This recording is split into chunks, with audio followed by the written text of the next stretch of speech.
Hola, sóc Joana. Avui us explicaré què són els minerals i veurem alguna de les seves propietats. Som-hi!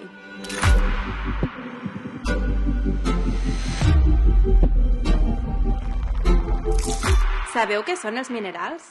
Els minerals són substàncies naturals, que tenen una composició química i una estructura cristal·lina conegudes.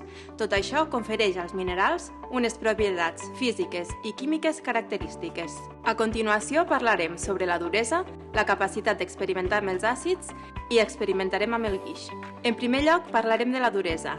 Tal com podeu observar, amb la meva ungla puc ratllar el guix. La resistència d'un mineral a ser ratllat s'anomena duresa. La duresa es mesura mitjançant l'escala de Mohs. El valor més baix d'aquesta escala és el número 1 i correspon al mineral més tou, el talc, mentre que el valor més elevat d'aquesta escala és el número 10 i correspon al mineral més dur, el diamant. Si prenem com a referència el guix, aquests minerals són més durs que ell i per tant el poden ratllar. D'altra banda, el talc, que és un mineral més tou, pot ser ratllat pel guix. Existeix una escala de Mohs relativa amb altres materials. Tal com hem vist en l'experiment anterior, amb la meva ungla som capaços de ratllar el guix. Això significa que la meva ungla és lleugerament més dura que aquest. I ara parlarem sobre una propietat química, la capacitat dels minerals de reaccionar amb els àcids. Què passaria si posem un tros de guix en un vas en aigua o posem un tros de guix en un vas en vinagre? Com ho veieu? Quan posem el guix en aigua, no passa res. I què passa si posem el guix en vinagre?